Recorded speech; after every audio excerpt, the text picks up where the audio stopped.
Bank कर्ज आणि गुंतवणूकदारांकडून भांडवल याच्यात काय डिफरन्स आहे? जर बँकेकडून तुम्ही कर्ज घेतलं, लोन घेतलं, तर हां. तुम्हाला प्रत्येक महिन्याला त्याचा ईएमआय चुकवायला ईएमआय लागणार. प्रत्येक महिन्याला तर भरावा. ह्याच्यामुळे कसं की जो जर तुमच्या प्रत्येक महिन्याला चुकवायचा असेल, तर तुम्हाला तुमच्या कॅश फ्लोवरती इम्पॅक्ट होणार.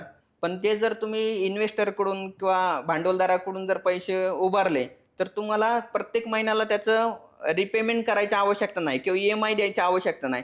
तर त्याच्यात तुम्ही ॲग्रीमेंट करू शकता, की 1 वर्षानंतरनी तुमचं रिपेमेंट सुरू होणार आहे किंवा 6 महिन्यानंतरनी आम्ही इंटरेस्ट देणार आहे. नंतरनी टप्प्याटप्प्याने तुम्हाला हे देणार आहे किंवा ज्यावेळेस 2 वर्षानंतर ज्यावेळेस आमचा प्रॉफिटमध्ये बिझनेस होणार आहे, प्रॉफिट जनरेट करायला सुरुवात करणार आहे, मग तुम्हाला विथ इंटरेस्ट आणि प्रिन्सिपल अमाउंट आहे ती पण देतो. तर ही मेनली तुमच्या ह्याच्यामध्ये डिफरन्स आहे, की बँकेकडून घेतलं आणि तुमच्या इन्व्हेस्टरकडून जर पैसे उभारले, तर कॅश फ्लोचा तिथं तुम्हाला ॲडव्हांटेजेस घेता येतं, की इमिजिएट कॅशची जी आउटफ्लो आहे तो होत नाही.